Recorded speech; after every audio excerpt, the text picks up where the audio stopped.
Hello guys, welcome back to the channel. Probably one of my most awaited brands. This is the all-new Omoda C5 and it looks very stunning. And for once, having seen this now for the first time in person, this crossover is much lower than I expected and hence a lot more of the sleeker oriented style of SUV. So powering this is a 1.5 liter turbocharged 4-cylinder engine mated to a CVT transmission with 9-speed simulation that has a total of 156 horsepower and 230 Newton meters of torque. And probably one of the best wheels I've ever seen in any crossover. And as you can see, you have tilt and telescopic for the steering wheel, and NVH test is pretty good.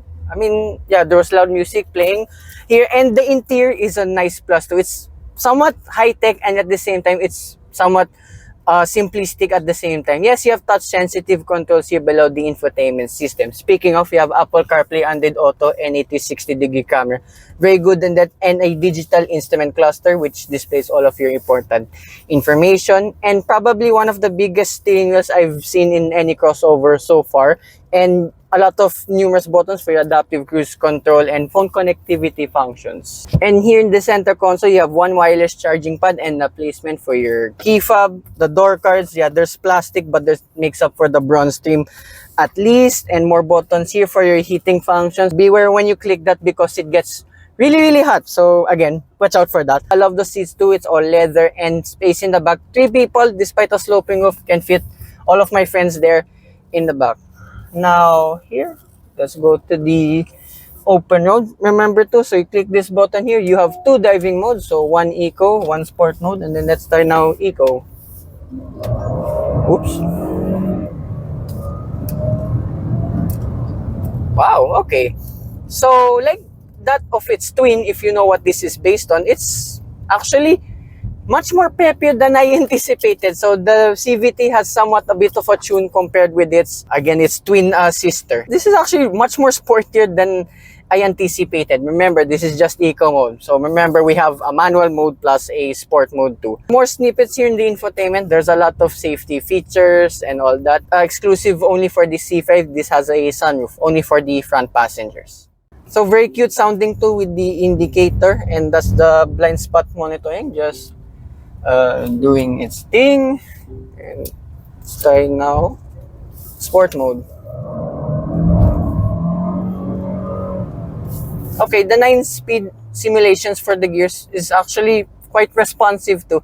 Again, I will keep saying it, much better than its twin sister. And despite too being a regular combustion engine, it's not as loud as one might expect here in the cabin. We're already running like 50 kilometers per hour. Not much tire noise. The insulation is actually really good. So almost near, well, not near luxury, but I would say very good enough to be considered a luxury vehicle. And turning circle itself is again pretty okay. So I've not seen any changes to the steering feel, whether in your eco or sport mode. And off the line,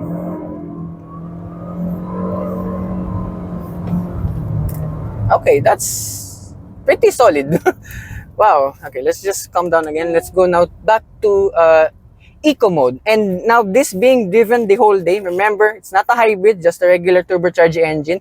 This one's been averaging 7.5 kilometers per liter. That is not so bad whatsoever, considering, again, the weight of this vehicle. And two, with the performance, let's not forget, a big surprise with me for this Omoda C5. So I can't even imagine on how the other cars will fare out. Now, for the cost of this Omoda C5, remember, there are 3 variants. So surprisingly, this one starts at 900,000 pesos. But if you want this top of the line luxury version, this one stands at 1.3 million pesos. I would say you get a lot for your money. And of course, in my opinion only, one of the best looking crossovers you can buy today. Ignore that vehicle. Yeah, this is already a complete daily crossover for me. So one more time.